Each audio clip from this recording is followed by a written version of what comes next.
Welcome to Kenton's videos. Enjoy the video. In this video, I will show you how to make bacon rashers. First, select thick-cut bacon for the best texture and flavor.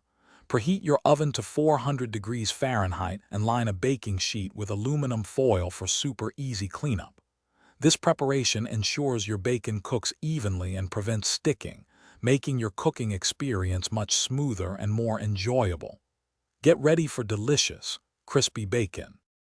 For oven-baked perfection, arrange your bacon in a single layer on the prepared baking sheet.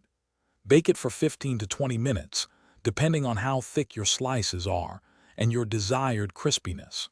Remember to flip the bacon halfway through the cooking time to ensure it browns evenly on both sides.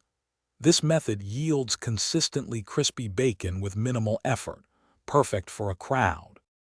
If you prefer the stovetop, place your bacon in a cold skillet over medium heat. Cook it for 8 to 12 minutes, turning the slices frequently to achieve even crispiness. As the bacon renders its fat, you can drain any excess to prevent it from becoming greasy.